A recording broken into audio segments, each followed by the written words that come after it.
Oops. Well, good afternoon, or good morning, or good evening, depending on where you are in the world.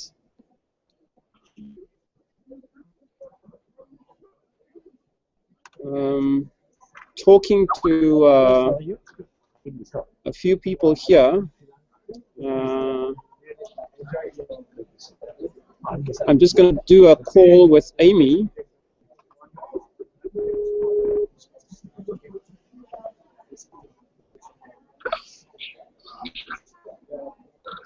Hi, Amy. Okay, you won't be able to see me because I'm using the video on the Google Hangouts. Is there any way that you can switch over to the Google Hangouts? Yeah, just give it a try.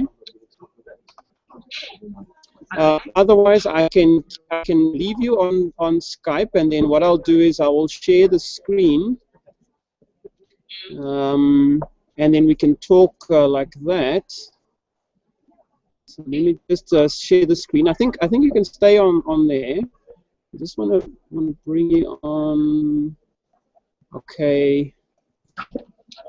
So the event is live now. There are a few people. I'm trying to get a list of everybody that's online, but you won't be able to see them and see the names or anything because most of them are using the Google Hangout application. And the purpose of that is so that the event is being recorded, and we are live streaming it on YouTube as well, so there'll be a recording afterwards. So I'm going to get you on here. Douglas Kruger is with me in Kuala Lumpur, and I'm going to get him. I'm trying to get him on the webcam. He can see you as well. We can see you on Skype. Keeps coming and going. It's like this dramatic close-up. Yeah. So there is a few other people here as well. Screen share. Yeah. Aha, got it. I've got it. So now I've got you on Google Hangout screen share via Skype. I mean, how amazing is that, Douglas? That's fantastic. So Douglas is almost like co-hosting it for me now, or co-hosting with me. So let me just do the introduction. This is a launch, an online launch for World Entrepreneur Day. It's 21 August. And we've got people in the US, in South Africa, and in Southeast Asia. There's a whole bunch of South Africans and other people here. And the purpose of this is something that I saw a while ago that was being promoted online, and I didn't think anybody in South Africa was aware of it. And so I decided to contact 10 entrepreneurs and asked Douglas, if, you know, at the last minute, if he could join me because both of us are in the same city at the same conference. And then I spoke to Amy Kleinhans before, afterwards as well. And Amy's company does some work with small businesses and entrepreneurs, and she's an entrepreneur as well. She started out as a beauty queen, well, as a teacher first, and then as a beauty queen, and eventually sort of metamorphosized into an entrepreneur and a businesswoman. So Amy, you're live on the Google Hangout now. If you can please say a few words and maybe introduce yourself and your interest in entrepreneurs. Well, good day, everybody. I don't know what time it is, obviously, on our various countries, but I think it's an exciting world to be in the small to medium enterprises. And I speak for South Africa specifically, and I think it's also something that we feel globally as entrepreneurs and people in business, is that the small to medium enterprise is where the world's going. It's where all our employment problems are going to be solved. I believe that big economies are going to, and so are, and always will be, dependent on the small to medium business enterprise in the world. And I think it's an exciting area and time to be in. So I congratulate you for putting us all together. Well, thank you very much, Amy. You know, it's something of a transformation for myself as well, because the people that know my work know that I've worked in IT And then I started moving into some aspects of education. And I had this amazing opportunity to do an MBA on a full scholarship from the Chinese government. And it's sort of like President Xi Jinping made me an offer I couldn't refuse. And, I moved to China, and I've just done the first year. I've got to do another 18 months of the MBA. And so a lot of my focus is moving from pure education and technology work into entrepreneurship and into sort of like aspects of development and aspects of how can we improve the overall economic situation, and looking at things like poverty alleviation. And I think, one of the inspirations that I have, and I'm trying to bring Douglas into the picture here as well, is that Clem Santa said something a few years ago, about 2009. People were asking him about various things going on in South Africa, and I think it was about the time that President Zuma was being elected, and he made a public call for what he called entrepreneurial leaders. And so maybe I'd like you to just talk about, or just tell me, what's your definition of an entrepreneur? Like, how do you see entrepreneurs? Like, what is different from a business person or a professional working person and an entrepreneur? Well, in my opinion, it's just my opinion, I actually believe that entrepreneurs are people that are really hungry for something, and normally kickstart off to pay the rent, yes, to pay the telephone bills and the basics. I think lots of entrepreneurs are actually born of sheer need to survive. And then secondly, also, an entrepreneur is probably somebody who actually recognizes a need in our community. And I believe that any business can be started if you can actually solve somebody else's problem. And then also also looking at the small to medium enterprise and the entrepreneur, somebody that has an incredible passion for what they want to do, and a determination to actually see it succeed regardless of what the political climate, economic climate of the country's situation actually is. That, to me, is a real entrepreneur. Yeah. And maybe for those people that don't know this other part of you that I've gotten to know a little bit about PLP, private label promotions, you do some work that I think significantly impacts small businesses in South Africa. I mean, is there anything about that you could share with us? Yes, I thank you for that compliment. I do believe that we are doing the most incredible work in that we set up a company called Leykis that actually sits behind a small to medium enterprise in the form of mentorship and support, and taking whatever a big commercial company actually has and giving that to the small to medium man. So in other words, if you're a 1 or 2 man band or 3 man band and you're sitting at home needing to actually get the day's work done, we back into you and incubate you and help you with legal matters, with procurement, and looking for preferential pricing for you.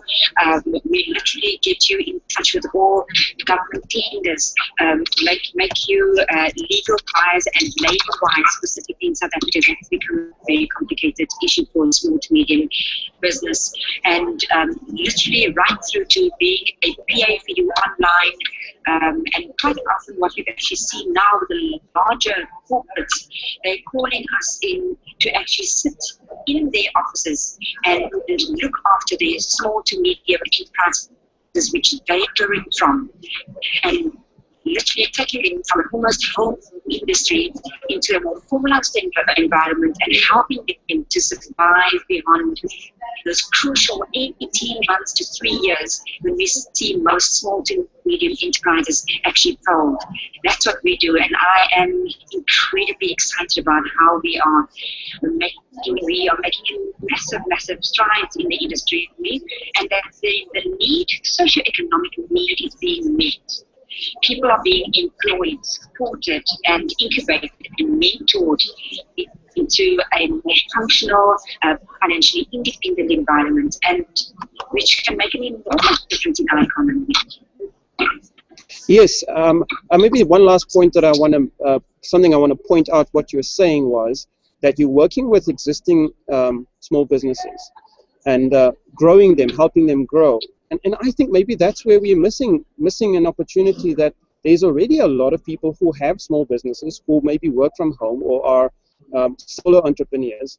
And if we can work on developing them to help grow them and boost them, we don't need to focus so much on creating new businesses, because there are already people who are struggling on their own and maybe don't know where to go. And so one of the things that I've been working on is doing a kind of a audit of all the organizations that provide entrepreneurial education. So the Raymond Ackerman Center for Entrepreneurship, the Richard Branson Center for Entrepreneurship, and then the business schools.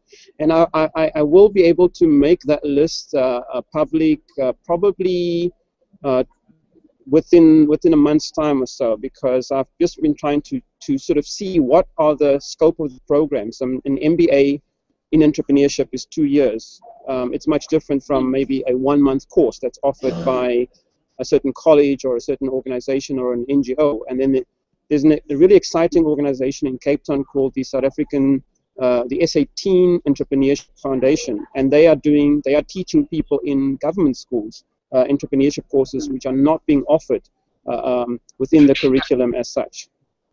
And so, Amy, thank you very much for this introduction. I want to move on to Douglas. I just want to thank you for joining us from Cape Town. And once we've finished the event, I'm going to post some more information for people to follow up on your work and every one of the guest experts who are joining us. Oh, fantastic. That we wonderful. Has been a great encouragement to see that at this kind of level there's much work being done, and that different entrepreneurs are sharing their knowledge, their passion for getting others started. Thank you so much for the invite, Jamon. Okay, thank you very much, Amy. Have a good day. Enjoy the rest of your day. Bye-bye. Okay, so let's bring, now we're back here in Kuala Lumpur, and I'm going to go straight into the Q&A with Douglas Kruger, and maybe just a brief introduction from my experience with Douglas. I met Douglas by accident, for those of you who know Ravonia and Sanson, at the News Cafe. I think that was the very first time we met. And it's part of a story that I tell people, which is that I was over at the News Cafe, wanted to have some lunch, and I saw Douglas, and I heard about Douglas from word of mouth. And I introduced myself, and I told him I'm a Toastmaster, and I'm trying to, become a better public speaker, and I was doing some paid speaking at the time. And I sat down, and the first thing he did was gave me a copy of his book and told me it was a gift. Well, that was shameless, wasn't it? Yeah. Well, I mean, every single person that has seen the book knows the story. I've taken almost 10 minutes sharing the story of the experience. Well, then it was a worthwhile investment. Let me give you another book. Well, that would be really great. I mean, I'm quite an avid reader, so besides just reading books as such, I'm a bit of a, it's not a bookworm, it's not the right word. I read the books, I talk about them, I write reviews on Amazon, and then I get people actually sending me some from time to time. And all of this actually a few years ago forced me to take a speed reading course by Dr. John DiMartini. So on a good day, I can get over 1,000 words a minute. On a rainy day, I'm cruising at around 500-600 words a minute, which is still, I think, above the average. Yeah, but Douglas is an entrepreneur, I think, in his own right, and he's more well known as somebody who's he's an author, and he's a public speaker, a professional speaker, and he speaks on a range of topics which seems to have a connecting thread, and maybe he can share more about that. Yeah, absolutely. Yeah. Great. Well, I had a book published this year called Own Your Industry, How to Position Yourself as an Expert. And that came out early this year in South Africa through Penguin. And essentially the idea is, within any industry, anywhere around the world, you will always have certain people who will rise to the top and become the most prominent names. And the question that I ask in the book is, how is that done by design? And how can you use that principle in your business? Because really, the kind of scenario that you want is you don't want to go and sell your business to one person at a time or company by company. You want it to come to you. And the more you're seen as a thought leader or an icon or an expert in whatever it is that you do, the more the business comes to you. So I speak on that topic, I write on that topic, I blog on it. It keeps me busy and out of mischief. Yeah, yeah. You know, something that's really striking what you have said now and what you shared earlier in your keynote presentation at the Toastmasters International Convention. It's really that you have to communicate what you do. This is a very, very important point. And I've noticed that a lot of entrepreneurs and business people don't do that. Yeah. They think it's the job of the marketing department to understand what they are and what they offer. Yeah, or some advertising agency. Yeah. And so they themselves very rarely communicate. And this is actually like what makes a Bill Gates different, a Steve Jobs or a Richard Branson, is that they themselves are a brand that's closely associated with the company brand. But the thing is, what they do is actually they communicate. Yeah. They tell people what they do, and they keep telling it, and they keep telling the stories, and they keep leading by example. And I mean, that's why they own their own industries. Absolutely. And you're dead right. And in fact, what tends to happen, particularly in small businesses, is you'll find a person who is remarkably skilled at what they do, but very resistant to sell it or to market it. And in fact, there's often even a perception that it's somehow impure to be involved in the world of sales as well.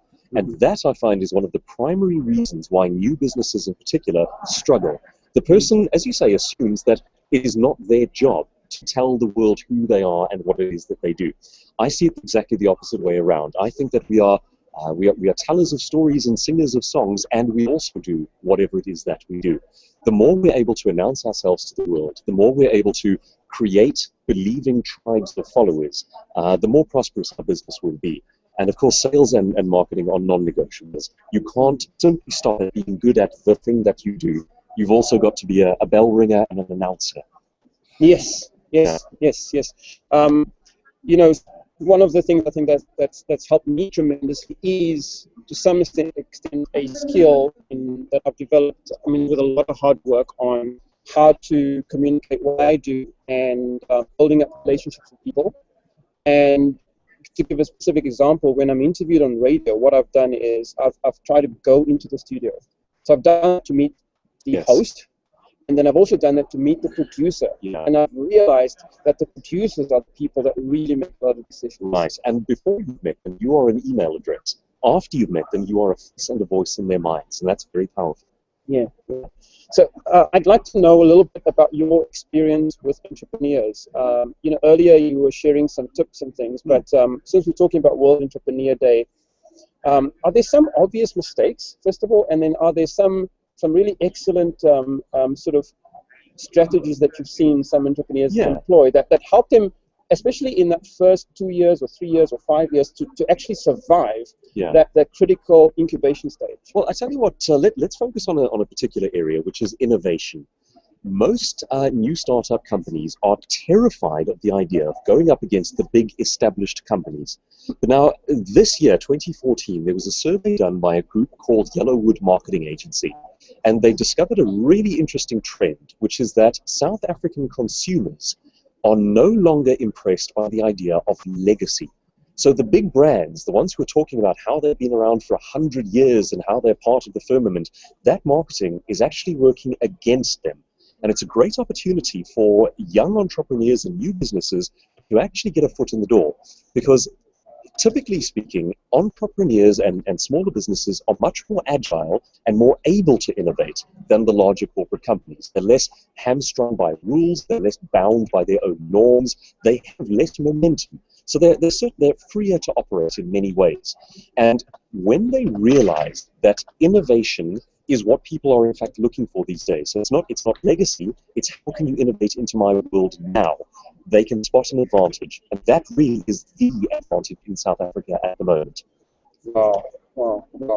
It really gives you a lot of, I think, not just opportunities, but it gives you something to think about. It's a starting point for how to think about it. Yeah.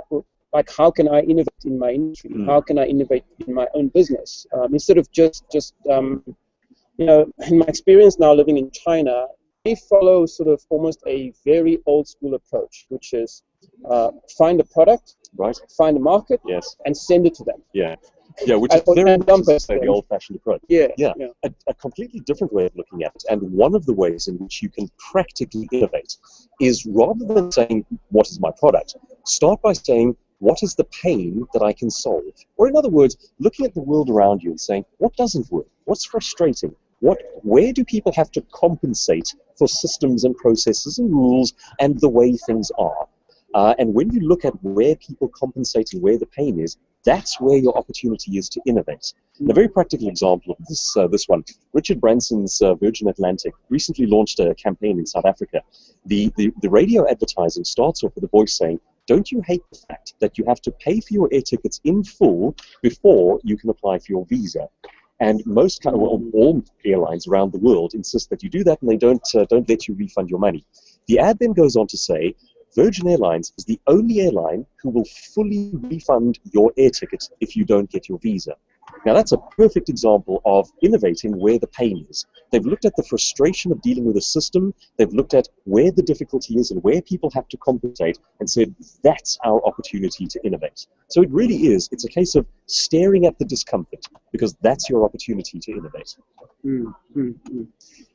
Well, I think every entrepreneur that's really listening to this should seriously consider, like, the question of how do they innovate, and it's the one thing I think that maybe if they spent more time on it, that alone could change the course and direction of the business, because the competition is probably, everybody's just busy doing the work, actually servicing the customer, stuck in process, but not spending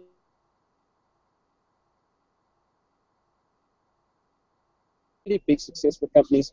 They spend a lot of money on it. They spend in some cases, I've read, up to 10% of their profits on R&D and innovation. There's another reason we don't like to do that.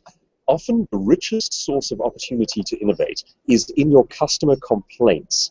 Now, particularly as a small business, where really your business is your pride, it's your personality, it's who you are, the last thing you want to do is delve into customer complaints. But there again, that is a rich source of opportunity to innovate. Listen to what frustrates your customers, about dealing with you, about dealing with your competition, the things that they have to compensate around.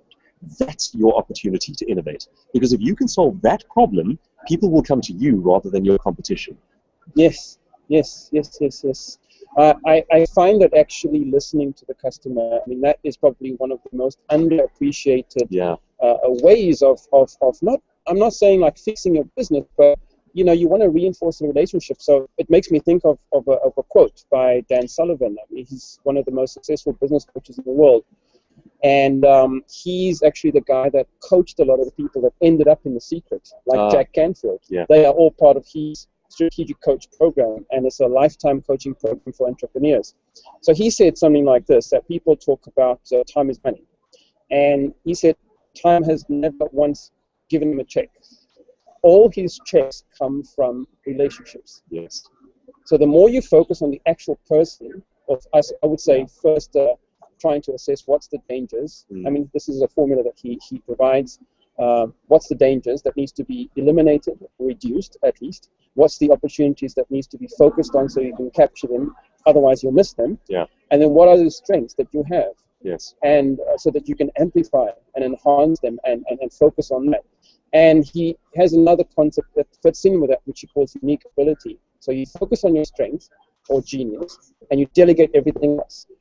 So one of the mistakes that I know I made in my previous life, when I tried to run my business and before moving to China, my company, is I hired people that I liked. And I hired people that I thought liked me as well. So what ended up happening was that their skills was too similar. And they liked the same things I liked doing. And so it wasn't complementary. And we ended up, it didn't work. It just didn't work because it was just too much of the same. Absolutely. So maybe a last question, Douglas, is what do you think is the future for entrepreneurs in South Africa? I mean, you've interacted with the likes of Clem Santa and other sort of visionaries and forward thinkers, and I mean, you've also spoken to probably hundreds, if not thousands, of entrepreneurs. And is there some glimmer of hope, you know, in South Africa in the next few years? Yeah, you know, there is always, absolutely always hope. And becoming the master of your own universe, becoming the owner of your own business and an entrepreneur is massively rewarding. It's also massively risky. But now what tends to happen, I find, just looking at how most businesses start up, people will quit their job and they start a business, and then they will start to learn about the world of business. Now, that's the wrong way around. Because basically, if you had to picture it, your scenario is a metaphor. You have a certain amount of, a finite amount of funds that are busy running out. You don't have the time to learn the whole business process while the funds are running out of your bucket. And realistically, the gap between you and survival and success is the knowledge you need to get across that bridge. So what we want to do is learn the lessons that we need to learn as quickly as humanly possible. There are endless books on how to be an entrepreneur. There are endless ideas and a lot of learning and studying around what makes businesses successful. I find that the major problem is that people take too long to seek these sources of information. So it's 4 months down the line, they've tried to start their business, they're beginning to realize that they're struggling, and now they seek out the answers. You need those answers a lot quicker. So really, my final thought for South African entrepreneurs, don't be a statistic. Make sure that you are getting the information you need as quickly as you possibly can. The faster you can learn, the greater your chances of survival. Yeah. Thank you very much, Douglas. Lovely. I mean, it's been a real pleasure. So I'd like to give you a handshake in front of the public handshake. The audience that we have. I've noticed we've got about 17 people or 20 people online live.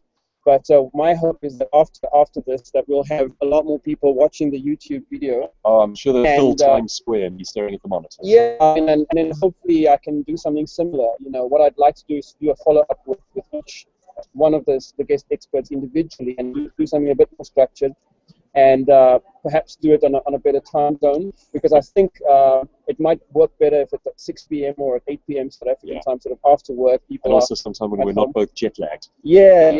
So thanks very much, Douglas, and I hope to join you soon for the drinks after Always the a conference. pleasure. See you soon. Yeah, see you soon. Well, I'm going to bring on the next guest now, which is Beverley, and I've just got to find out where she is. So, Beverley, I know you're around somewhere. I've just got to find out how to get you on. How to get you onto the screen.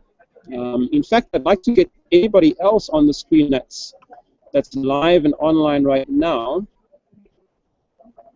So if there is somebody that's online, if you can start chatting to me, Steve or Nisha or any one of the other people that have joined. This is something new that we're doing. So it is a learning experience. It is a learning experience to some extent, and there's so much. It's so exciting. I think Robin Jackson might be here as well. So, hello, Robin, are you there? Hi, Bev, are you there? I think maybe what I need to do is just to Beverley. Let's see, Robin Jackson. I've got Robin there. I'm just going to post. I'm going to repost the link to the event, and if you get that,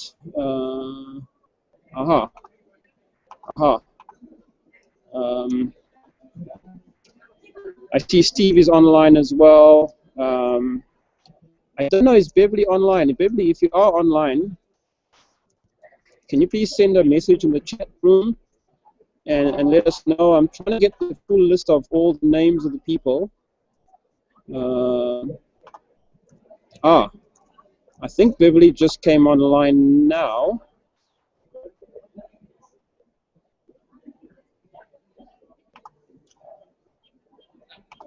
let me see. Maybe I haven't added Beverley on Google Plus.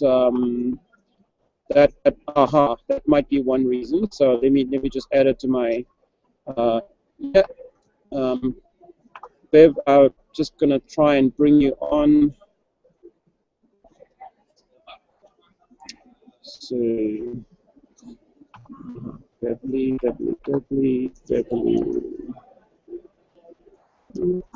How do I keep getting other people called Beverley?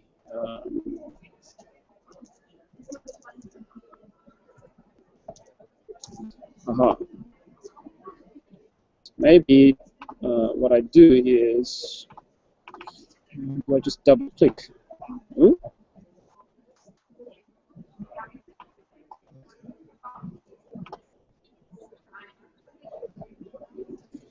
No.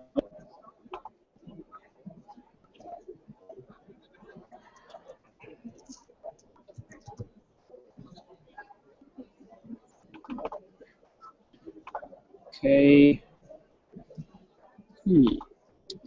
Live group chat. Now I wonder, maybe we should do a Skype. If you're on Skype, we can do that as well. Unre, your time slot's going to be at 4 o'clock South African time, but we're a bit delayed by 10 minutes. So I'll say about 10 minutes after 4 o'clock. Okay, Beverley is here.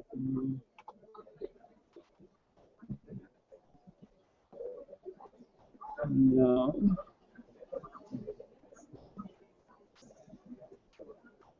No. I've got to keep the other call going, but I'm struggling to just find option for adding Beverley to this call. Why is it so difficult? Send invitation, send to friends. Okay, I've just sent an invitation, Beverley. If you can have a look. Okay. So let's do what we did with Amy.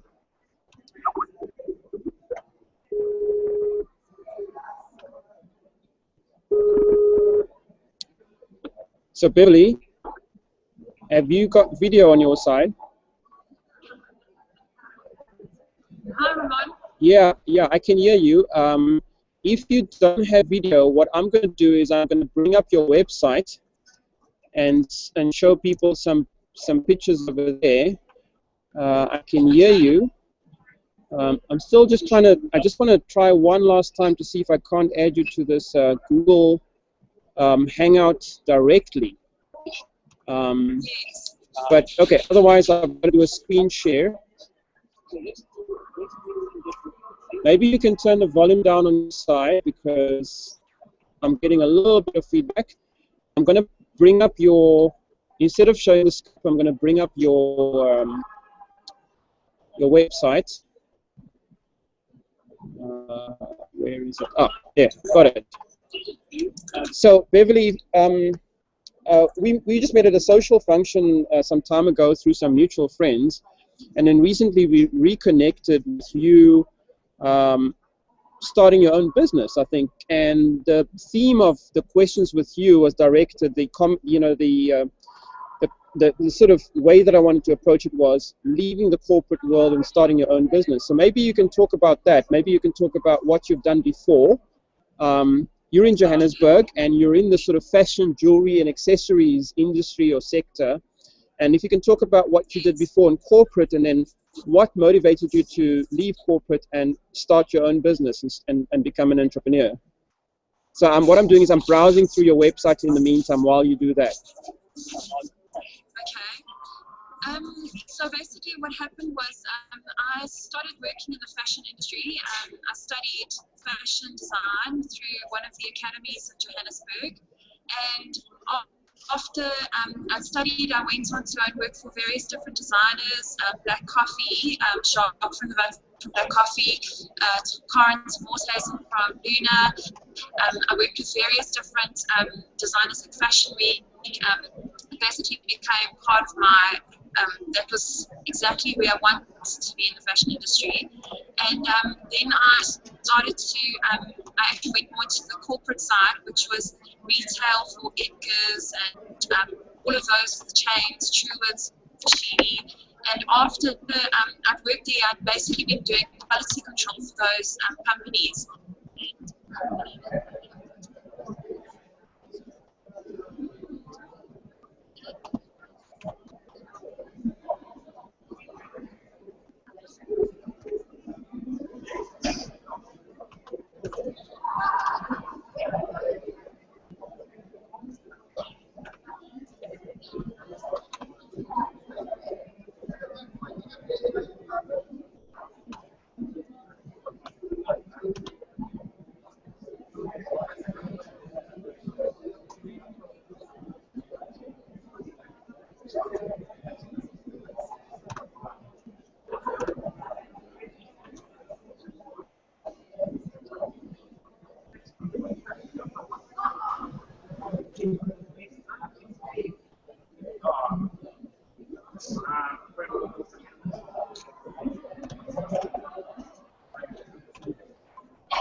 Mm.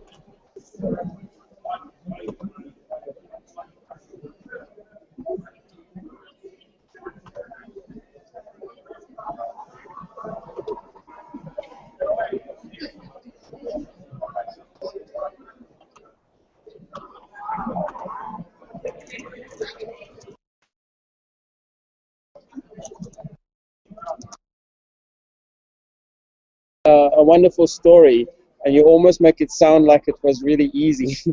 Can you maybe talk about you come across as a very driven person, so you're very clear in what you want to do, and you're very clear about the products and the services, and you're clear about the customers, like who they are and what they need. What was it that helped you? I would say just give you the confidence to actually take that step. So, I mean, a lot of people are stuck in being secure and safe, and they want the pension and whatever other benefits come with working for a big corporate.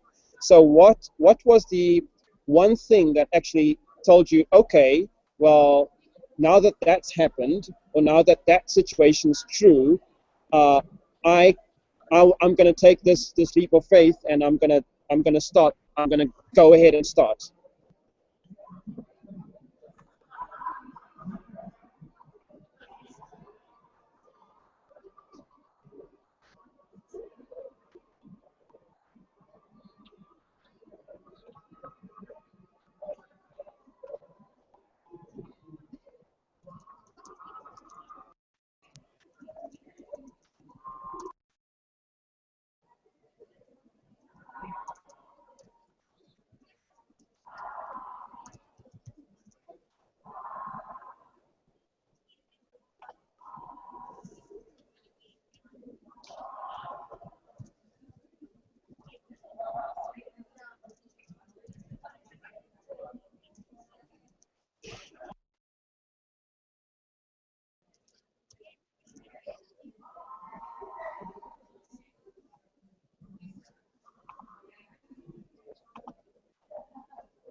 Okay, okay, okay. So I mean, what you're saying really is that there's such a lot of preparation that you have to do, and maybe that is one of the fundamental mistakes that entrepreneurs make, or people starting new businesses, is they've got maybe a single idea that they think is going to work, and they haven't done all the work that they need to prepare to get ready to check everything and double check and triple check everything so that they know that the circumstances are right. And maybe it's not just the circumstances, is that they've thought about all the different steps that you have to follow through, and that they actually really know the industry. So I mean, I've known some cases where people maybe work in one industry, let's say banking, and they want to start an internet cafe as a part-time business or a weekend business or something like that. And so they don't know anything about running an internet cafe because they've never worked in one. And what you've done is you've done a sort of brilliant transition from working from the sort of corporate retailer kind of perspective first, and now you are the supplier. Would that be an accurate description, like, of your role?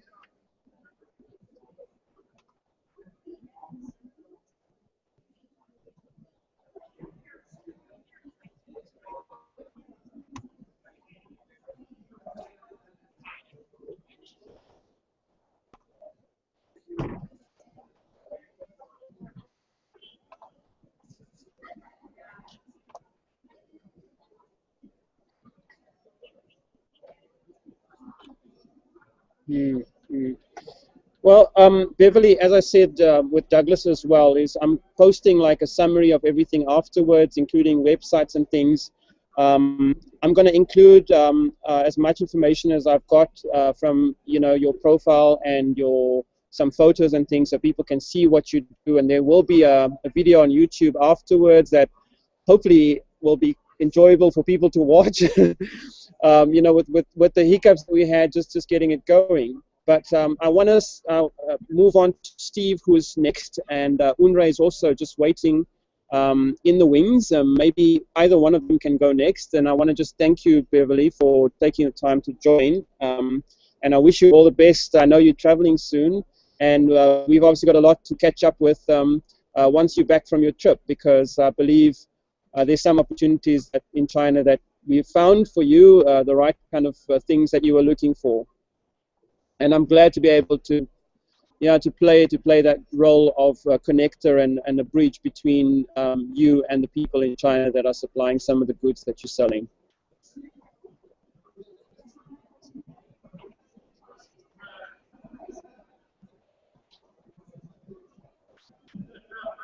Okay, thanks very much. And if you don't mind, please share with on Facebook or anything some comments or links or anything that's being shared. Nisha is my social media manager. She's in East London, and she's doing a lot of work on Twitter and in the Google Plus page as well. She's talking to people over there. So I think let's tell people that we are live and that they can join us right now. Thanks very much, Bev. Okay, I'll talk to you soon. Okay. Bye-bye. Okay, that was Beverley. Unre, I think you are available, but you've left the group chat. So how do I get you back? Okay, you are just here. You've got to join the event directly. How do I actually do this? This is a really good learning experience. It's sort of like learn by doing. How do you ride a bicycle? You actually learn by doing. Let me try and bring Steve on. I know, Steve, you are around. I've got to find you. Okay, Steve is also on Skype, but I want to try and bring you on the Google Hangout. Steve, if you can hear me, please join. Oh, that's Unre, I think. Unre is online again. Join the Hangout. Come on.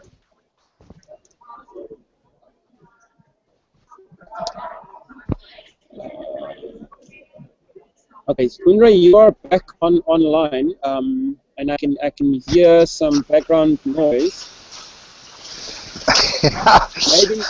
Maybe you can turn I'm the sitting volume down down a at little. Durban. No, I will move inside you and in see Durban? whether I can. I'm in Durban. It's Okay, the I pool think, noise. You're hearing the pool. yeah. So let's go ahead and talk. Let's do our 10-minute Q&A, and then I'll talk to Steve afterwards. I hope you don't mind, Steve. Since Unre is Is this online, better? um, Is this better, Ramon? yeah. It's quite good. So what the Google Hangouts does, the software itself is, the moment I speak, the video is on me, the webcam is on me. The moment you speak, the webcam is on you. But it doesn't seem like you've got a webcam on your side. Okay. Are you able to share the video? I mean, audio is good enough because then what I There you can do go. is I can just show your I'm just website. standing here at a pool, I that's can all. see you now. I can see you now. Okay, so maybe let's just start. I don't have any pre-scripted questions, but I'm basically going to go on my experience and what I know, what we do. And I think one of the most valuable things that you do is the career guidance. And I'd like for you to talk about um, before somebody becomes an entrepreneur, before they start a business, if they have some extreme poverty, maybe some deficiencies in education, or a very poor quality of school education, what is it that needs to happen?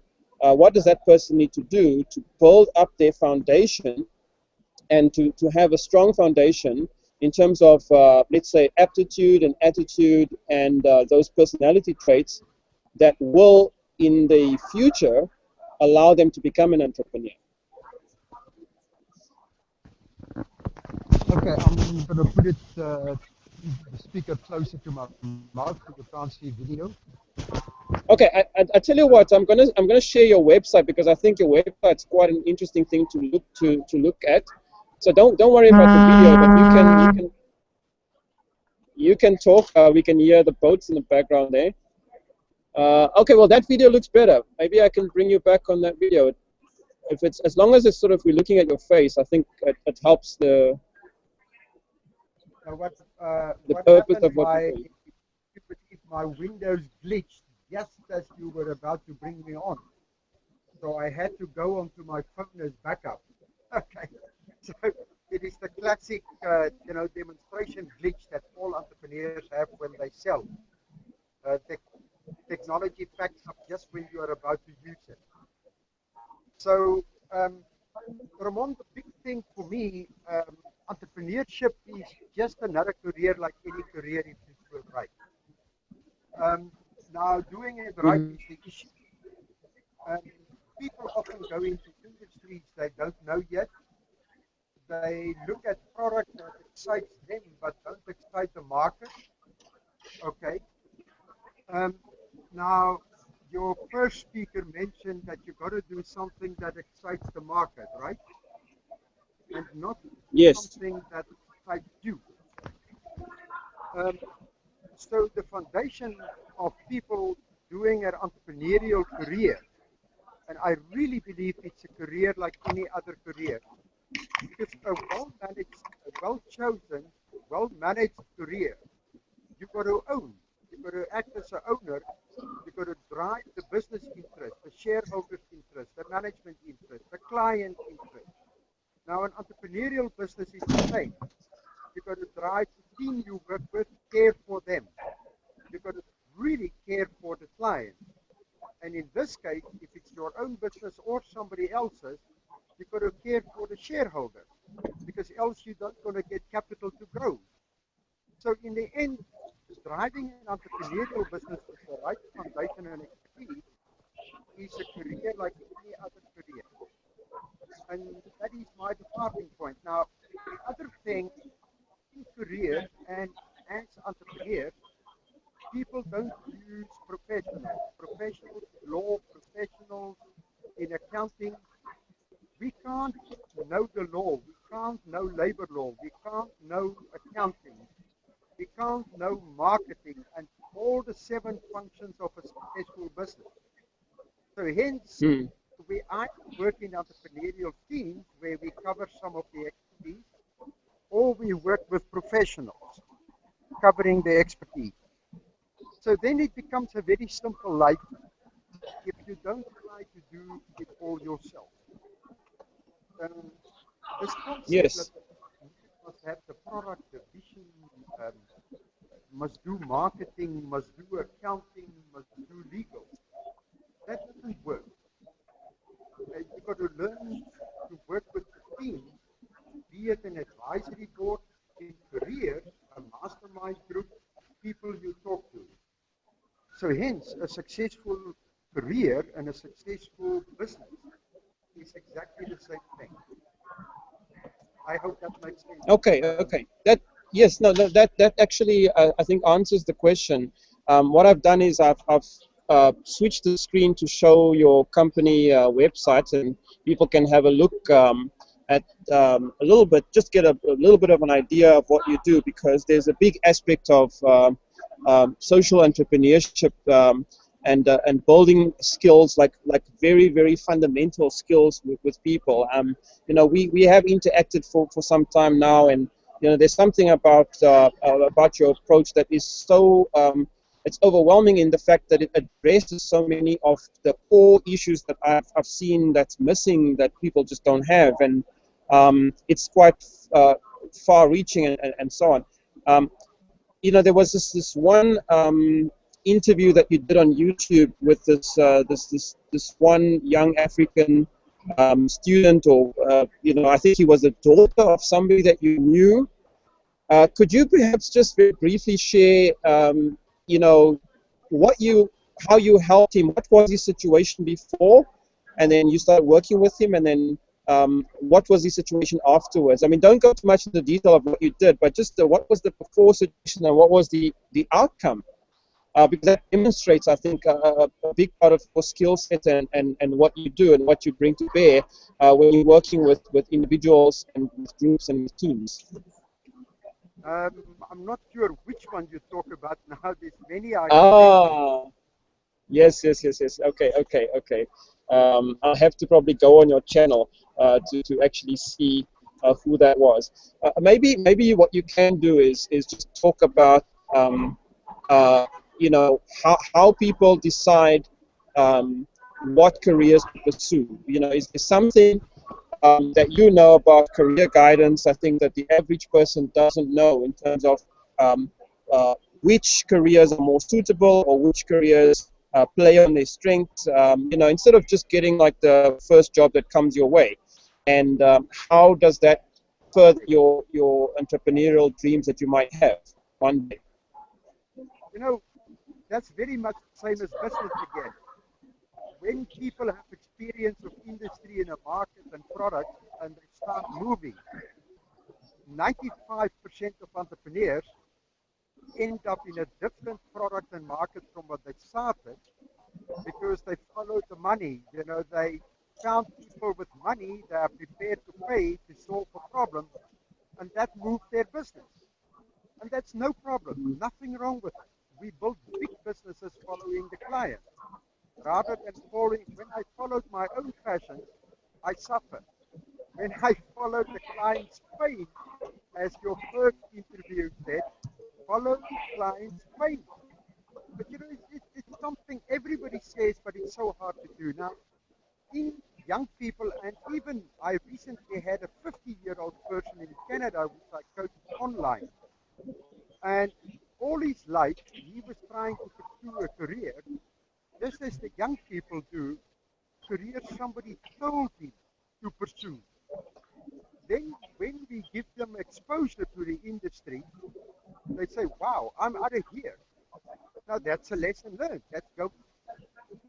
In the end, when he goes to more and more exposure, we find the average young person chooses the average of 5 times. And our agents in the field, I have a hard time that to explain to them they must be excited when the young people change their minds. Because when they change their mind in this exploration process, it's very, very cheap. But if you change your mind while you're study or while you are already in the workplace, that becomes more tough. So the more exposure, the more open you can be to choice. Things that excite you at the same time solve somebody's pain. You can't go wrong. You will always be employed. You will never be out of a job. I hope that is what you want to say. Exposure, choice, don't hesitate to change. What any degree, good place, go almost in the direction. Get find strong people that in the work, learn them, volunteer for them. Ramon, I hope that says what you want to say. Yeah, I think so. Yeah, I'm losing the audio a bit. I can still see the video on your side. But Unre, thank you very much for participating. I want to move on to Steve now, and I look forward to catching up with both of you because there's a lot of common interest, and obviously we've got to rope Louise into it as well because the thing that I want to do is make us all talk a little bit more together because there's so much overlap between what you do, what Steve is doing, and what Louise is doing, given our respective backgrounds. So thank you very much, Unre. I'm going to move on to Steve right now.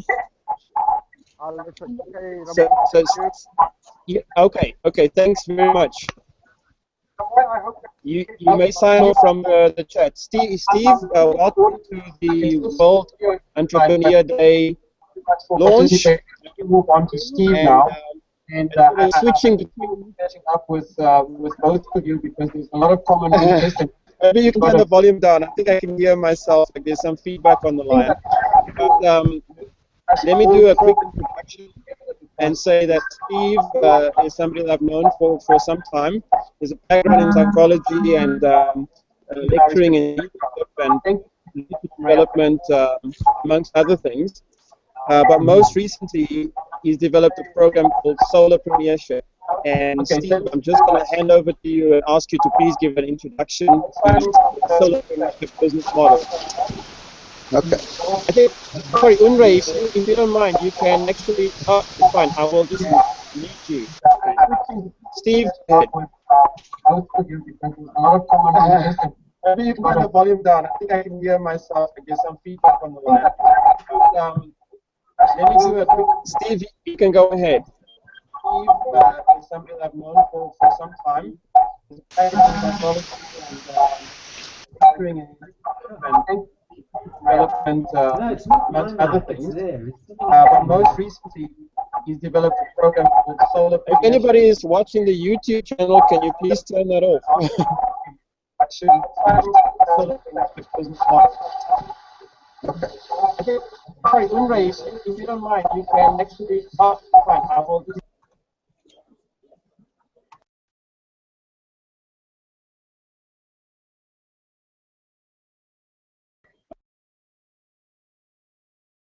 Hold on. Just a second. Somehow I've microphone. Ah, wait. Okay, got it. Muted. Unmute.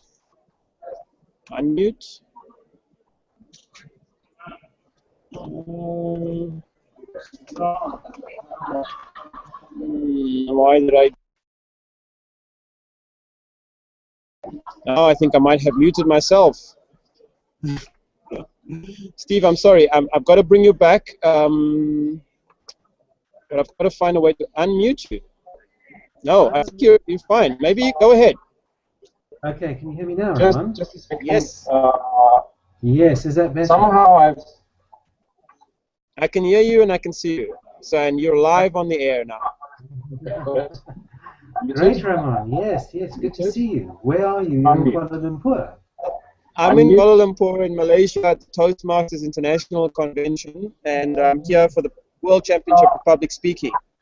Wow. Obviously, it's just a hop, skip, and a jump from China to come here. Now I think I might have muted myself. No, good. Yeah. Excellent. So some of our other guests have joined us. I'm going to mute Irfan, but thank you very much for joining us from Pakistan. Steve, you're up next. Can you give an introduction to the Solopreneur business model? Yes. Yes. Is that somehow what I'll do is, as well as, I'll bring up your website. I'll bring up your website so people can see some pictures. I'm in Kuala Lumpur in Malaysia at Toastmasters International Convention, and yeah. Well, if you've got the YouTube video going, can you please turn that off, or maybe turn the volume down? I might have muted myself. Yeah. So some of our guests have joined. I'm going to mute Irfan, but thank you very much for joining us from Pakistan. Steve, you're up next. Okay, I'm getting some feedback, Steve. I don't know, is it coming from your side? Or maybe it's from my side. Okay, I'm closing my Google Plus window that I've got here. Okay, we're looking at the community LED, Steve, the website. I'm going to try and get the picture of the unit up, and maybe you can, as I said, just give the basic of the business model. So we're looking at your website right now, and please go ahead and give us that introduction.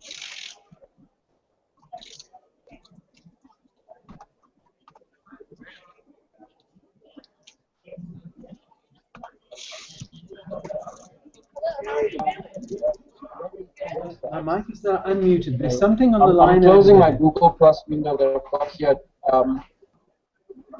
There's something on the line there, and it's playing back. Okay, we're looking at the community LED website. I can hear that as well. I'm not sure which window it's coming from. Of the business model. Right. It's the same thing that was said before. So we're looking maybe just go ahead and talk, because it'll mute the other people. If you start talking, it mutes everyone else. All right. Okay. So you're talking. We want to talk about the business model around this, and basically, the community equipment project. Everyone needs lights, and the majority of people in South Africa. Something on the line. I'm getting a lot of feedback, and I'm getting a lot of something on the line. Okay, I think just have a look at some windows you might have in the background. Not sure which Ramon, this is something very chaotic here. 3 or 4 people in the line at the same time. It's the same thing that was said before. Okay, Irfan is muted. Mute the other people. If you start talking, it mutes everyone else. Really? Okay. Okay. Right. So this was designed as a community, and now I'm hearing my own voice. So basically, and it's got about a 5-second delay too. Okay, I can hear that as well. It's yeah, I'm not sure. It's not on my side. I've closed all the other windows. I don't have any other windows open on Google except this one. And I don't have any Skype calls, so it has to be some windows on your side. If you don't mind, you can close your browser and just restart your browser. Maybe that'll. I'm muted out now. Stop talking, it mutes everyone else. Really? Okay. This was designed okay, I'm going to try and restart my browser. Okay, there's a problem here. I'm getting old. Okay, I will keep talking in the meantime. And then okay. Irfan, I know you're there. Are you ready? I am indeed. Can you hear me? Yeah, I think maybe let's go ahead and talk about what you do. So maybe what I'll do is I'll just bring up your company website, and then we start talking. So I'll show the company website first, and then we start talking about what you do. So the ACM Gold website's busy loading now. We've met a couple of years ago, and you know it feels like yesterday, because I have such vivid memories of those like really intense conversations we've had in your offices in Sandton, and time just seems to fly, man. Because when you have fun, time seems to fly when you have fun, and I know. You do what you love, and you love what you do, and that's one of the things that I admire the most about you, and as an entrepreneurial role model. So could you just talk about what is the business that you're in, and to what extent do you see yourself as an entrepreneur, and what's the meaning of being an entrepreneur for you? I think, Ramon, the right question is why I do what I do rather than what I do. And why I do what I do is, I very, very strongly believe that, we like to get involved in businesses where we can ensure that we can control the culture, we can control the environment, and we can give power to the people to be able to do most things. What we do essentially is literally forms 20 to 25% of our overall vision. Why we do it is pretty much the 75%. And the reason we do it is, it allows us to actually help other people, get systems, get processes, get the right culture, get the right environment to be able to go in the market and sell our products. What they sell, was never the concern. How they sell it was the concern. So although we are an online trading company, we offer trading platforms for people to be able to trade stocks and commodities and currencies, etc. But it's the kind of people, it's the kind of hungry people that get involved with us, which excites us, which gets us going, which gets us to get to the office in the morning. We've got some amazing partners around the world, that have joined on the bandwagon. We've provided them with the training and the facilities of being able to sell this product to their final customers.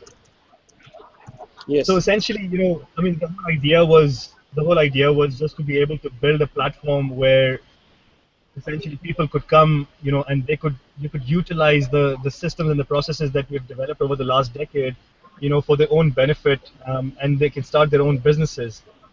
What the business is, as I said, it's a trading platform where customers can trade any product, any commodity, any currency. Yes. Yes. And so, could you talk about the kind of person that you? In fact, you know what? I want to talk about some interview that I saw, a video with you online on I think it was CNBC Africa, or one of those channels, and you were talking about the mindset of an entrepreneur and risk taking, and how you should think about risk as an entrepreneur, and your emotions, and how that affects decision making. Could you maybe just remind me and just share to the audience what is it about successful entrepreneurs and decision making versus those that are not successful and their decision making, and how does the emotions play a role in that? Ramon, I'll try and answer your question in 3 parts. First of all, after all these years, we've accepted one thing, and that is that hunger and passion cannot be taught. It's just something we've accepted. We can teach absolutely anything, any skill, but not hunger. So from the first point on, any successful entrepreneur that you would see, an entrepreneur doesn't necessarily mean who's somebody that has started his own thing. I mean, there are lots of entrepreneurial people within existing organizations. So, if somebody has that hunger, somebody has that passion, the word risk just goes away from his dictionary. I like the fact that you just opened up something. That's my personal blog, and I would like to see it again, because the first page says it all. This is the motto I live on. Yes. Yes. And Ramon, you'll come across a lot of people in life, and I've come across a lot of people in life, and their argument is that once they'll start a business on the side, they'll wait for the business to give them just about enough money that they were getting in their previous jobs to be able to take that plunge. But unfortunately, that doesn't happen. It just doesn't happen. It just doesn't work out. If it did work out, then all the entrepreneurial story, including mine, I mean, the garage story has become a cliche, but every entrepreneur went through that, So you don't have to reinvent the wheel. You just need to go back, look at yourself and say, well, everybody's done it. Maybe I have to do it as well. I have to take the plunge. And if you don't want to risk your lifestyle, then forget about it. Yeah, you have to take risks, I think, in life, and you can obviously play it safe, and you can have that cushy corporate job, or you can actually do something, and it's not about It's not so much about, I think, what other people want and what other people want for you, and it's about what you want for yourself. Sure. And yeah, you know, yeah, and yeah. Ramon, more than anything else, you know, I mean, I think the question you need to ask yourself, or anybody, any individual. I mean, you're a successful guy, but anybody who's there, including myself, I mean, there's one question I ask myself every single night is, what's the purpose? You know, I mean, what's the eventual purpose? Because I don't know what I would be saying when I'm on my deathbed. I know one thing for sure: I would not be saying I wish I had $2 billion more in my bank account. So if that's not the Uh-huh. purpose, it means that all the pleasures in life will run out or work. You know, I mean, ask anybody, and I mean, most of the people who are here, they must have bought a car for themselves or a new mobile phone, or they got a supermodel girlfriend or whatever. After 6 months, the excitement runs out. The Mm, excitement. mm, mm, mm, mm, mm. Yes, yes, yes, yes. You know, I mean, this idea of purpose, Of that I think, comes back runs out. to, yeah, quite often. And what I learned from reading the Global Entrepreneurship Monitor reports, they do like the largest survey of entrepreneurs worldwide, and they have a South African component to it as well. And I think the challenge that we have in South Africa, one of the big challenges, but specifically as it relates to entrepreneurs, is the the primary motivation for the majority of entrepreneurs is based on needs. It's not because they've seen an opportunity. It's out of necessity. That's really the word. It's out of necessity for supplementing their income or some situation or some struggle that they've got, and so they're basically being forced into it. And I think the difference between the two is huge. So what your platform also presents is it's much more about the opportunity than the necessity Sure.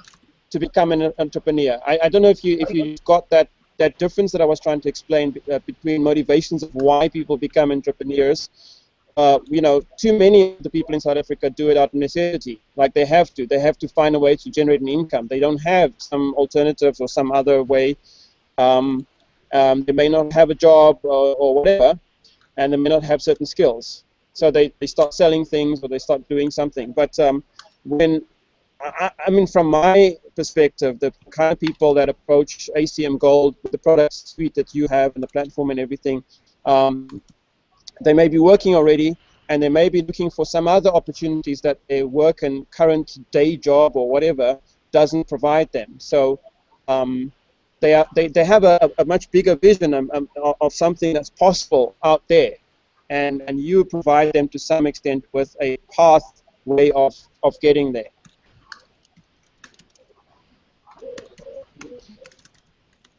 Ramon, So yeah. I 100% agree with you with the model that you just described. I think we just have to go one step back.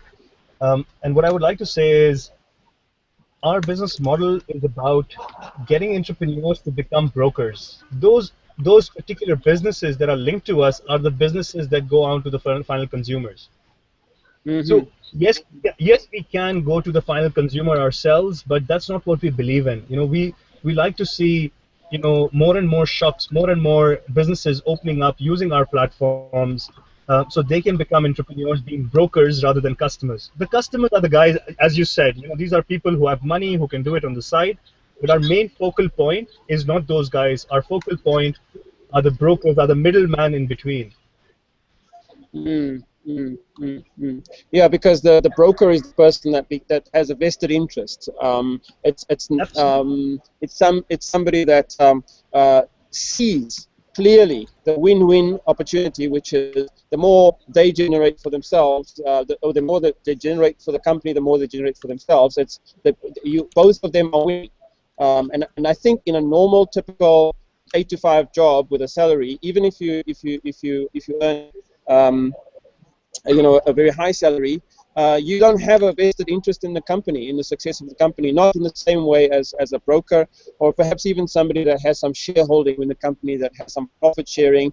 You know, from what I've learned from you is that it's that participation and that feeling that you have a stake in the business.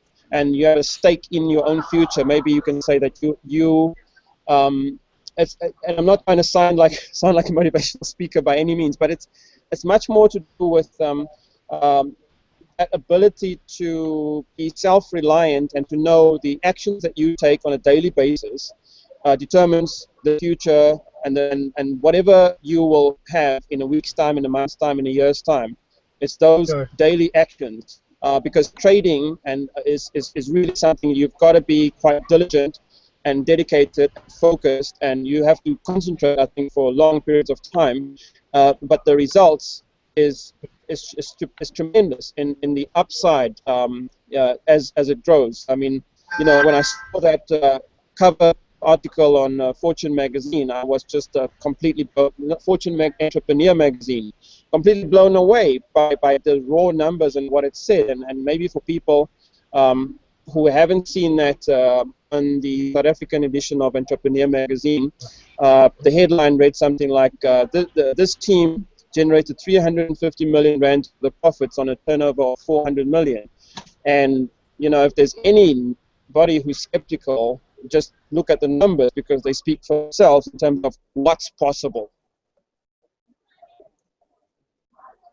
So maybe if you can just give me a sort of closing comment in terms of entrepreneurs and what is it that they should do really become more focused and more clear, and I know you've interacted with a lot of South Africans from different walks of life in different cities and things, and maybe you've picked up one or two common how would I say, traits or mistakes or mindsets that they have that's perhaps leading them in the wrong direction, and they should be going right instead of left. Are you still there? Irfan, are you still there? Okay. Irfan has left, so I think I want to bring Steve back. Steve, are you ready to come back on? No, fine. Can you hear me, Roman? Ah, okay, that sounds good. Is that better? Good. That is clear, crystal clear, no background noise, no feedback. Unre is still with us. So I think the main thing that I wanted you to do was to start off with the core business model of Solarpreneur. It's sort of like community-based, and it's about solar power, and it's something that's a bit of an empowerment vehicle as well. Okay, Irfan has just come back. Maybe if you don't mind, let me just end the conversation that we were having with Irfan. Irfan, are you there? I am now. I'm sorry, I got disconnected. Okay. It's fine, it's fine. Maybe if you can just wrap up by telling me, I mean, you've interacted with South Africans from different walks of life and in different cities, and is there perhaps some common mistake or mindset that they have that's leading them in the wrong direction instead of in the right direction? And if you know what that is, or if you have any inclination as to what that is, could you just talk about how to change that? Sure, Ramon. I think if you look at you were just giving me an example of the study that was done to look for entrepreneurs, and majority of these entrepreneurs were about solving a particular problem. It was a certain need that they saw. There was a certain gap in the market that they saw. However, there's one thing very interesting, that majority of the successful entrepreneurs, they were scratching their own itch. They were trying to solve a problem which they themselves saw as a problem. There are lots of companies, that solve these problems in the US, and unfortunately, South African entrepreneurs, and not just South African, markets that are similar to South Africa, those entrepreneurs, they go out in the market, they go onto the tech crunch of the world or the Mashables of the world, and they see this phenomenal idea that worked brilliantly in the US. They feel, let's just copy paste that idea in South Africa. And that's not true. It doesn't work that way. You have to, as an individual, be able to see that as a problem, because then only you would understand the solutions that can be offered for that problem. Technology or other entrepreneurship cannot work on a copy paste idea. It just doesn't work. Yeah, I mean, one of the other people that had spoken to before, Douglas Kruger, the first guest expert that I had with me in Malaysia, he was talking about innovation, and it's not something that a typical small business or entrepreneur or self-employed person thinks about, because they think about basically from hand to mouth. I mean, in a very, very basic way. In a very basic way.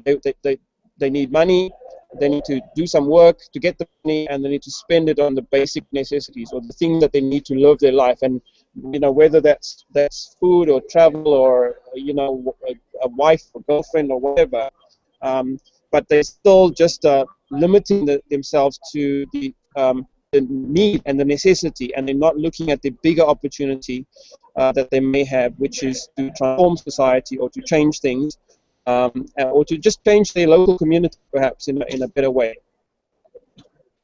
Ramon, I'll give you an example for a micropreneur, for this as well. I mean, I've personally met two guys, they opened up, and let's talk about very small entrepreneurs, forget technology. They're two guys that I met, and both of them, they run, a papa stall, in Soweto, in two completely different intersections. I mean, these are people, who started their businesses. One of the guys started the business because he thought this business is profitable. The other guy actually used to work in the area, and every single day in the afternoon, he had to go to a different office, and he realized that at one of the intersections, he could not find food. He saw that problem as his problem, and he went about solving that problem. Look at the difference in the mindset of both those entrepreneurs, and and I will leave that up to you, that which one is more successful than the other one. So it's not about just huge businesses that have to scratch their own itch when it comes down to solving a problem. It could be a minute problem, it could be a tiny problem, but just go about. One just has to think that, yes, I understand this is a problem, I need to go out in the market and solve it. And secondly, in this day and age, whatever people may say, I mean, in my humble opinion, I think raising money and getting finance, not banking finance, but getting angel capital in this day and age, I have never seen this much easy money, since I've been in business. I think money is floating around. I think money.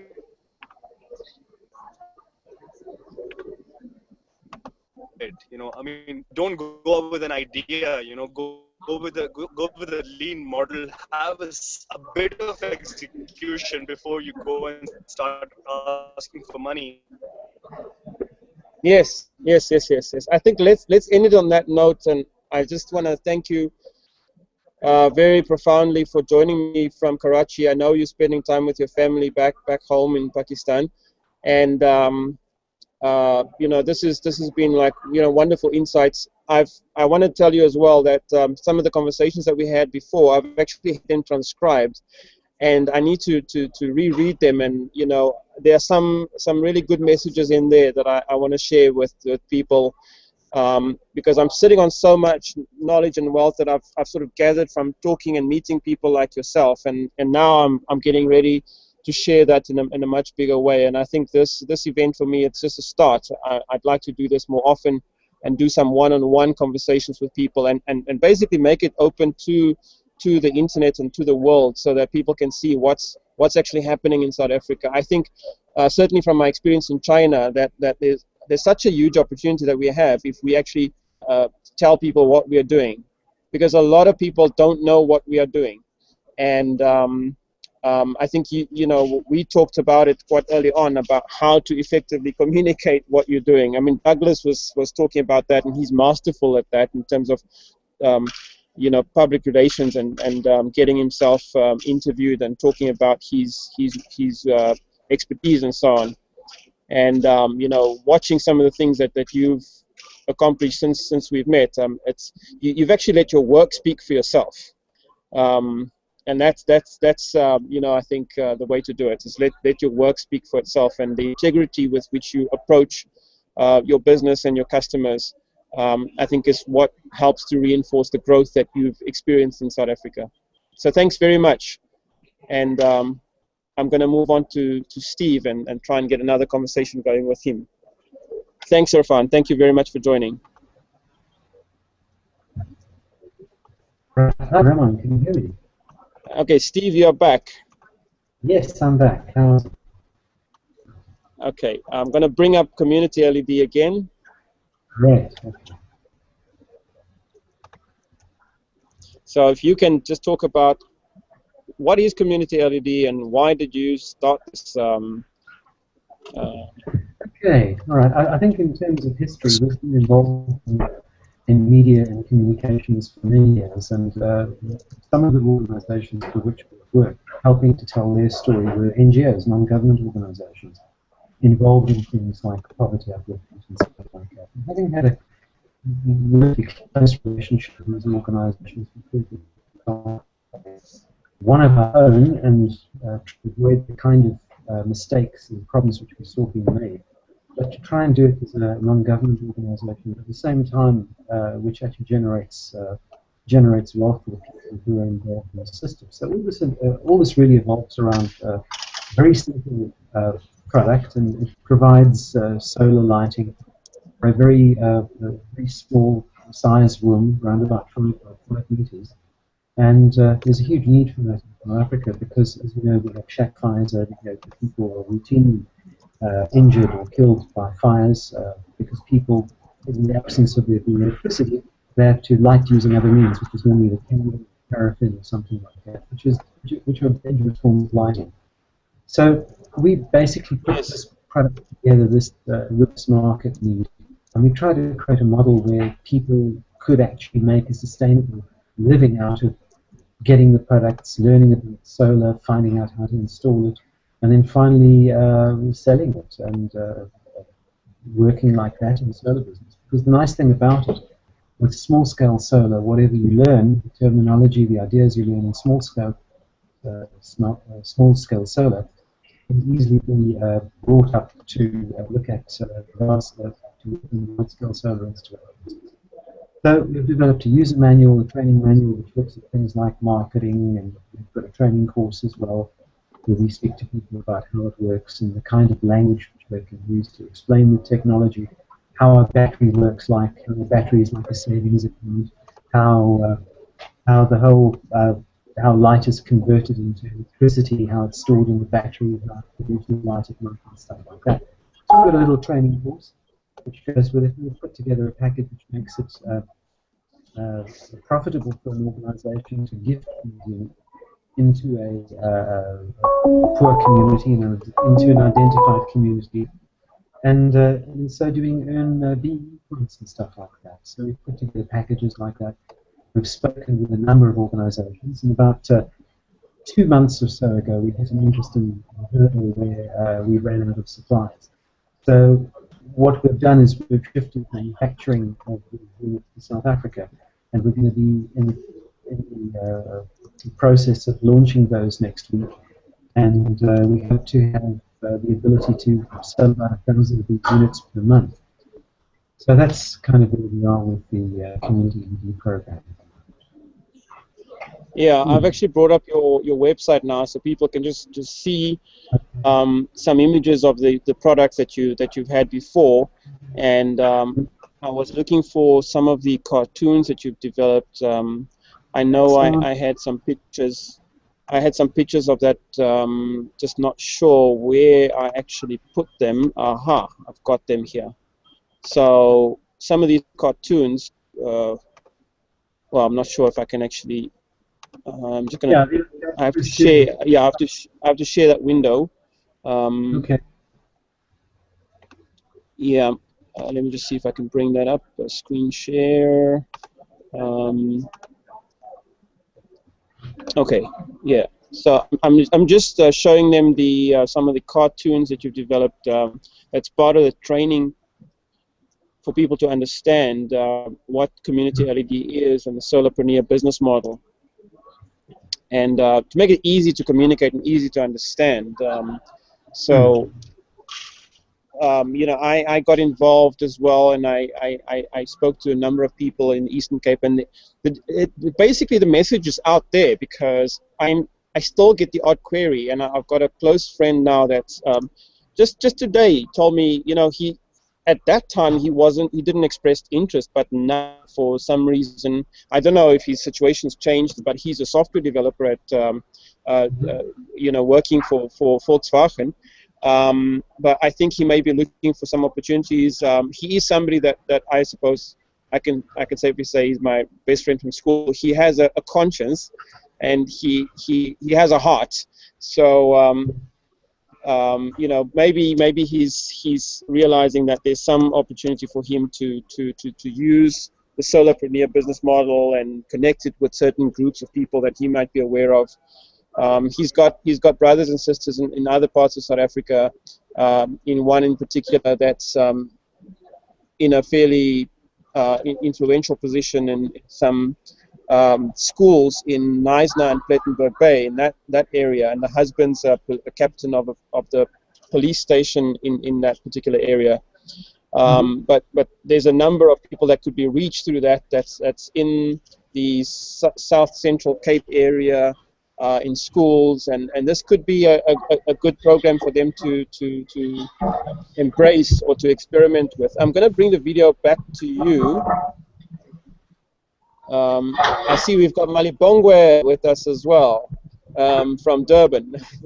But Steve, I want you to just maybe you can wrap up and talk about you know, what have you seen in South Africa that people are you know, what's holding back entrepreneurs? Maybe I'll just ask you that question. Is there what are you seeing that's the block or the thing that's not allowing us to actually grow entrepreneurs or grow our businesses in South Africa? Is there something that is, you know, is it the government? Is it the individual? Is it the socio-economic environment? You've got some real insights because of your college background and other experiences as well. But that's a large question, Ramon. I think it's a common one of the first. I'm sorry I had to put you on the spot. Okay. Go ahead, please. All right. Okay, Ramon. It's a combination of factors. One of the major ones that people cite all the time is lack of access to working capital, lack of access to money. Also, the second one, which I think a lot of people have hinted out, is the lack of access to knowledge. You don't know what you don't know, and there's a huge amount. So if you're starting out, the best way to do it is actually follow people who are already entrepreneurs, and I don't mean the very high profile ones, the guys with the business and stuff like that, because that's not an entrepreneur anymore. Find people in your area who are finding the in-between places, and have a look and see what it is they're doing, and possibly have a chat with them and see where this. So all the factors are against people. Many people in community LGBT are from situations with no money, no cell-phone charging, no food. You know, people who have a 2-liter Coke and a slice of, and a sliced white bread, you can be lucky the next day or so. So this is a very dissonant place. An environment like that, we expect them to be successful because there's completely different problems to solve, which he's probably never had to solve. So every environment is different and unique. But I think one of the things which needs to happen in South Africa is we need to turn up the volume on people who are being successful and interrogate, find out why, what is it which makes them successful. And I think that requires quite a lot of research. But you know, people work by role modeling. They see other people, they emulate the behaviors, the language, and so on and so forth. So I think it's very good what you're doing there, Roman, to highlight, first of all, the conversation around entrepreneurship and try and build the entrepreneurial culture in South Africa more. You know, make it hip, make it exciting to be entrepreneur, and the various different forms which entrepreneurialism takes, because many of the big businesses started out as one-person businesses, entrepreneurial type businesses, and then they grew to the stage which they are in. So I think turning up the volume on that and sharing those ideas is a good one. So yeah, that's it. Yeah. I totally agree with you. I think the one thing that I want to say is that I think that we need to, as I said before as well, we need to tell more of our own stories than, put so much emphasis on the Richard Bransons or the Steve Jobses and these people you know, in the States. I mean, okay, Richard Branson does do some things in South Africa, and does have some sort of links with us, and you know, he sponsors various initiatives. You know, I think if we actually focused on our own neighborhoods and our own communities, Roger Layton, I think you're familiar with Roger Layton. He developed some concepts, and he said he had a rough draft of a book called Loconomics, which is something to do with the local economy within a community, and it was a very interesting idea for me because it speaks to something to me that's missing, which is a practical and pragmatic approach to solving a very big problem. You know, you take the problem of poverty or whatever, employment, and if you can break it down into the regions and into the cities and into the suburbs and neighborhoods, and you solve it there everybody solves a small piece of the pie, and then if the different components are you know, are improved, the sum becomes bigger than the whole. Okay, cool. I don't know if that makes sense, but I'm just saying, like, you know, we need to move away from this top-down approach of waiting for government to solve things with, you know, this new ministry of small businesses and so on. And somehow I think there needs to be a movement from the bottom up, where it is a culture of entrepreneurship and people supporting and building each other. And it starts in the local community, I think. Cool.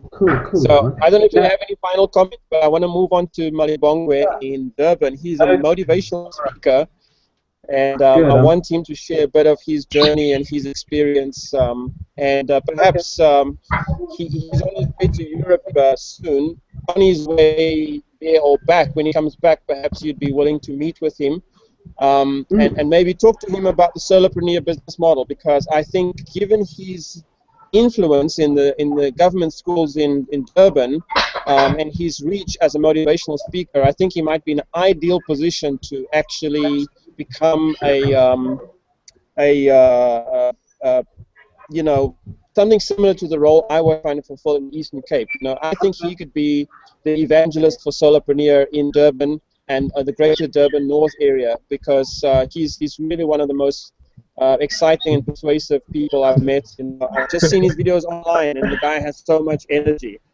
And I had to get him on here. So I hope you'll stay online. So have a listen to what he has to say.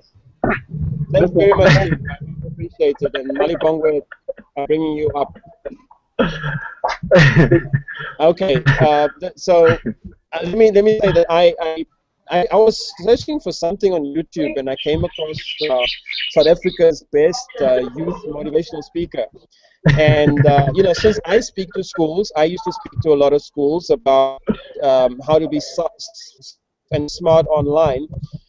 And you speak to schools as well. I was fascinated by what you were saying, and you know, your passion and your drive and everything else. So can you give a quick introduction of who you are, and you know, what is it that motivates you to speak to people and to speak to students and get motivated? What motivates you to motivate them? I think you just put me in a spot there.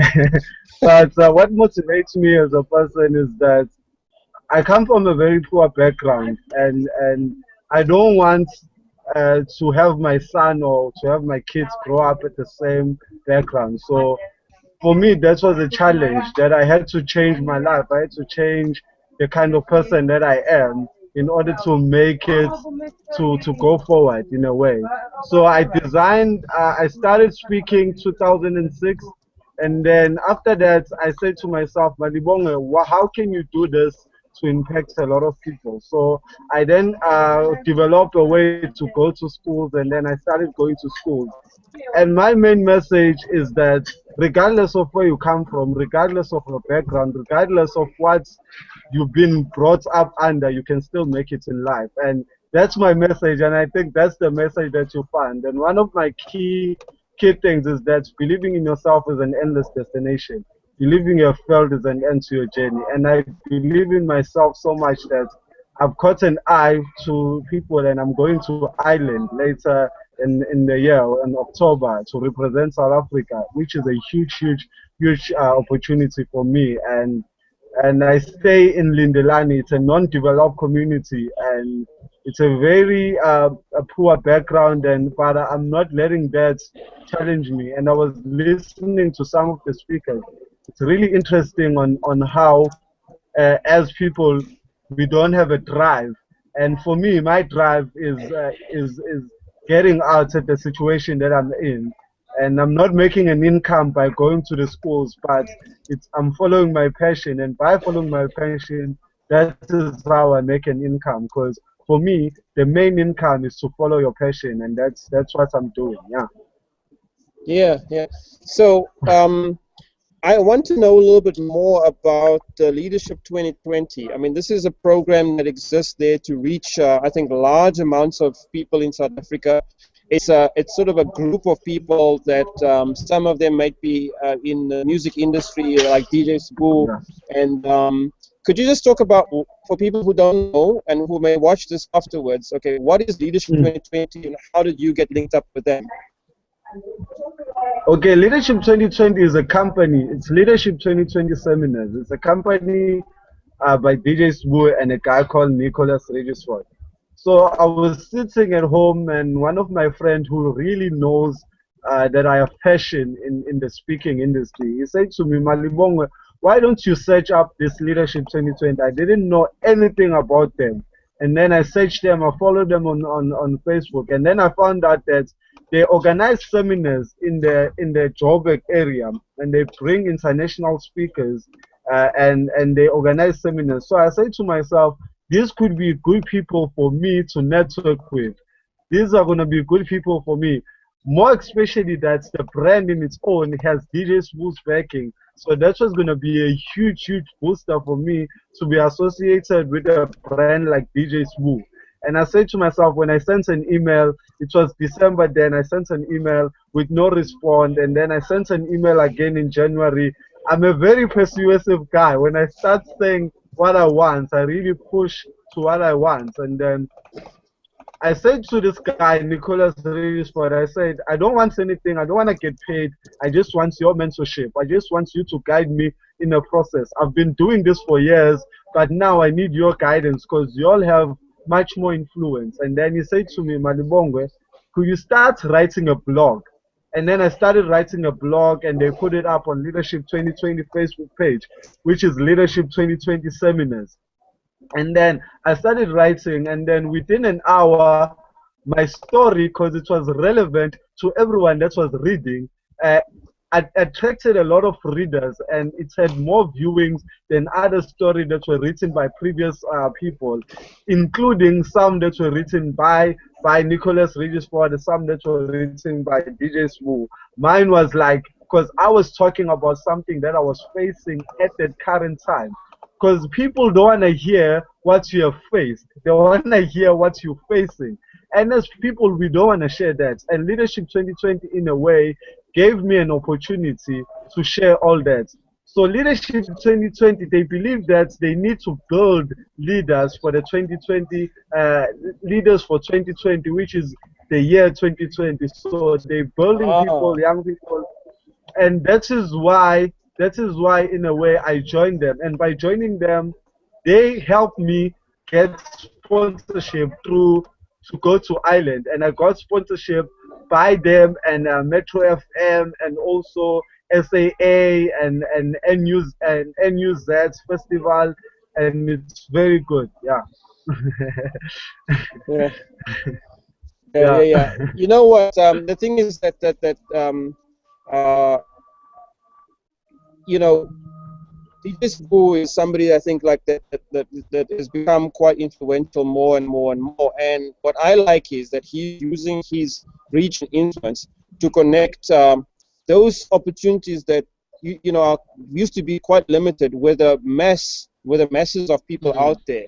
And Arthur Mofokeng was trying to do something similar with his TV show, and you know, I've been talking to people like Lebo Mashile, the poet, about kind of a certain effort to bring together artists and artistic people to have a coherent message out there, to have a coherent message to the youth and the young people of South Africa, because I think it needs to be coming from the people themselves, not from the government. And like I said before, with Irfan, not a top down, it needs to be like from the bottom up. So what I mean is, like in your area, sorry, please, Lindalani, right? Yes. So in Lindalani, forget about the council, forget about the mayor of Durban or whatever. There's got to be some way for the community, and I don't know if it's the young people themselves or the parents or the schools or the churches, but somehow people have to start a conversation and be honest. First, be honest about what is the reality, and then start talking about opportunities. So don't blame. First of all, stop the blame game. You know, don't blame this one or that one or whatever, or accuse people. Actually, start to say, what can we do to improve the situation, and start small, so that you have small victories. And the more people see the victories, then more people join and say, hey, okay, we can, you know, have some confidence. So first we have like the training wheels, you know, and then afterwards you ride the bicycle, and then afterwards you ride the motorbike, and afterwards you fly the jet plane, you know. So you just take it step, and then eventually you go all out and you fly, you know, you really go all out. So what I think is, you know, like this is kind of like the steps that I see in the local communities, and this is part of why I wanted to speak to you. Is I think, you know, you can help spread this message, which is like people can do it by themselves, and like Steve was saying, and Unre was saying as well, and Irfan was saying, is that there are people that are doing things and we don't know about them, and we need to celebrate those successes from the people that have made a difference, made an impact, have managed to change their lives. So anyway, it's almost 11 here, like 1 minute left, man. Do you have any closing comments? I'm going to tell people all about your website and about your Facebook page so they can find you and join up with you and with Steve and Unre and everybody else.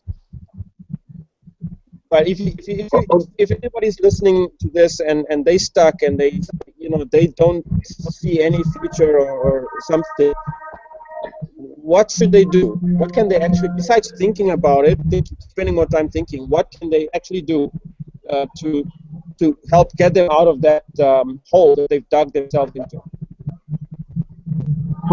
For me, what I've done, I've just stopped looking for answers in wrong places, like going to the government and everything. I say to myself, here's a problem, Malibongo, how do you do it? It's not about how the government, it's not like how the government can help me, but how I can be an influence in my community to help my community. So for me, I'm a kind of person that says, here's a problem, just deal with it the best way you know how. And I was taught under very hard circumstances that anything that is around you, you can use it to your benefit. So I use what I have to get what I don't have. So what I will say to the young people or anyone that is listening here, let us stop seeking for things that we don't have. Let us look around us and what we have, and then use those things that we have in order to get what we don't have.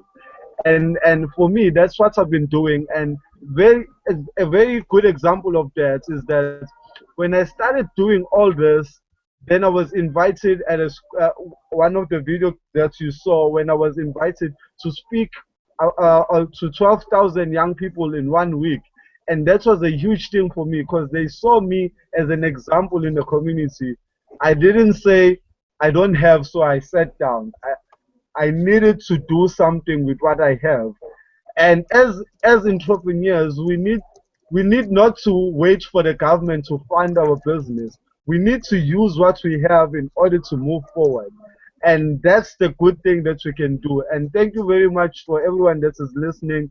My Facebook page is Malibongwe's Malibongwe Kaba's Youth Empowerment, and it's a very nice thing that I wanted to do. I want to empower young people. across South Africa, go to schools across South Africa. And the challenge is I don't have enough funds to do it, but I'm doing it at the rates that I can do it to move forward. And thanks to people like you, Rewan, who have been there, and thank you very much for supporting my passion. And you are the kind of people, when I go to Ireland and stand in front of a crowd, I'll remember all the people that are here, because it's very nice to be connected to people like you. And I just wish that people are listening and they're watching and they join our movement to move forward. Because as we want to do, we want to change the whole southern region to a better place. We want people and investors to come to South Africa and invest more. So how could we do it? The best way we could do it is just act. Don't ask about the money. The money will come later. Just act now. When I started acting, SABC Metro came on board. Leadership 2020 came on board. SAA came on board. And NUZ Festival came on board. I didn't ask for money, but they came on board because I followed my passion. The best thing you do what you love. Like Steve Jobs said, you must do what you love. That's the best thing. My closing remarks will be, poor people can proceed from poverty to prosperity provided they're willing to pay the price. So the question is, who is willing to pay the price? And that's something that we need to do. We need to pay the price and move forward. Let us change the nation, and it's all begin with changing us as individuals to move forward. Thank you very much. May God bless. Thank you very much, Malibongwe. Thank you, Unre. Thank you, Steve. Thank you, Irfan. Thank you, Amy, Douglas, and everybody who participated in this. I don't know any idea what the final video is going to look like. I will go and have a glass of water first, and tomorrow I'll have a look at the video. Malibongwe, Unre is asking for your website. If you can put your website there. Of course, Steve and Unre, you can find them on my profile and my friend list, and they can find you as well through my friend list. But right now, I'm going to sign off and stop the broadcast, and I just want to thank all of you from the bottom of my heart, man, for making the time and joining me for this first of something that there's a lot more to come. And I need you to connect me with those Leadership 2020 people, Malibongwe, because I want to plug into what they're doing. There's no need to reinvent the wheel. Okay? Yeah. Okay. Yeah. No, I'm gonna meet them soon. Yeah. Sure, I will tell them. Okay. Thanks. Okay. Bye. Okay. Cheers. Bye. See you guys. Thanks, Steve. Thanks, Unre. Signing off from Kuala Lumpur in Malaysia. It's Ramon Thomas, South African living in China.